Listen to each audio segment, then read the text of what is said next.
বাংলাদেশের অন্তর্বর্তীকালীন সরকারের একজন উপদেষ্টার বরাতে আমরা জানতে পেরেছি আসিফ নজরুল তার মাধ্যমে যে বাংলাদেশে অবৈধভাবে ২৬ লাখ ভারতীয় কর্মরত রয়েছেন। তো আমরা ইনকিলাব মঞ্চের পক্ষ থেকে আজকে আপনাদেরকে ৭টি দফা দাবি জানিয়ে আজকের এই প্রোগ্রামটি শেষ করতে চাই। আর আগে আপনাদেরকে একটু বলি যে নির্বাচনের পর থেকে সহিংসতায় অন্তত ৪ জন নিহত হওয়ার খবর নিশ্চিত করেছে আল জাজিরা। এর মধ্যে কোচবিহারের গোসাইমারিতে একটি মসজিদ রক্ষা করতে গিয়ে এক মুসলিম ব্যক্তি নিহত হয়েছেন বলে জানিয়েছে দ্য অবজারভার পোস্ট। অন্তত ৫০ জন মুসলিম সরাসরি শারীরিক নির্যাতনের শিকার হয়েছেন।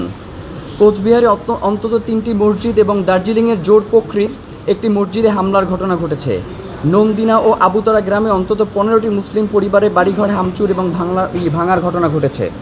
কলকাতার নিউ মার্কেট এলাকায় বিজয় উৎসবের সময় বুলডোজার দিয়ে অনেক মুসলিম মালিকানাধীন দোকান স্থাপনা গুড়িয়ে দেওয়া হয়েছে। আমার কাছে মোট প্রায় ৩৪টা এখানে সংবাদ রয়েছে যেগুলো মাত্র ৪৮ ঘন্টার মধ্যে পশ্চিমবঙ্গে ঘটেছে নির্বাচন শেষ হওয়ার।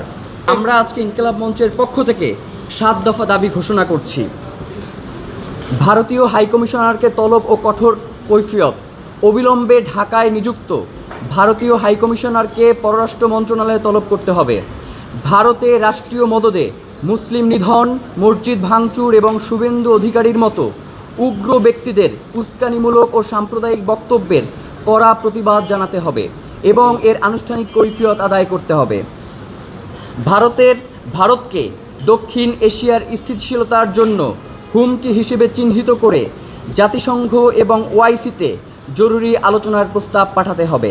ভারতের অভ্যন্তরে মুসলিম জেনোসাইড রুখতে সেখানে আন্তর্জাতিক পর্যবেক্ষক দল পাঠানোর জন্য সরকারকে কূটনৈতিক তৎপরতা বাড়াতে হবে।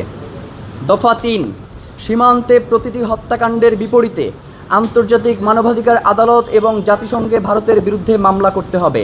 বিএসএফকে একটি খুনি বাহিনী হিসেবে আন্তর্জাতিকভাবে চিহ্নিত করে তাদের উপর অর্থনৈতিক ও কূটনৈতিক নিষেধাজ্ঞা আরোপের দাবি তুলতে হবে।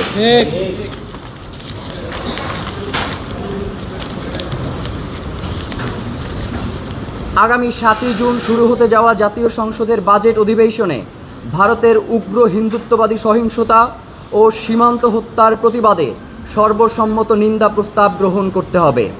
এছাড়া গত ১ দশকে সীমান্তে নিহতদের তালিকা ও ভারতে ক্ষতিগ্রস্ত ধর্মীয় স্থাপনার পরিসংখ্যান নিয়ে একটি রাষ্ট্রীয় শ্বেতপত্র প্রকাশ করতে হবে। ভারত যতক্ষণ পর্যন্ত সীমান্তে হত্যা শূন্যে না আনবে এবং মুসলিমদের জানমালের নিরাপত্তা নিশ্চিত না করবে ততক্ষণ পর্যন্ত আদানি চুক্তিসহ ভারতকে দেওয়া সকল একতরফা সুবিধা, রেল ট্রানজিট করিডোর ও বন্দর ব্যবহার স্থগিত করতে হবে।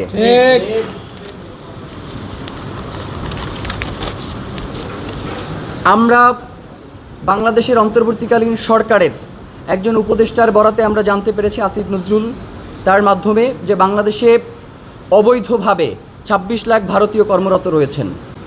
বাংলাদেশে থাকা অবৈধ ২৬ লাখ ভারতীয় নাগরিককে বহিষ্কার করতে হবে এবং সর্বশেষ বাংলাদেশ থেকে উগ্র হিন্দুত্ববাদী সংগঠনসমূহের কর্মকাণ্ড নিষিদ্ধ করতে হবে।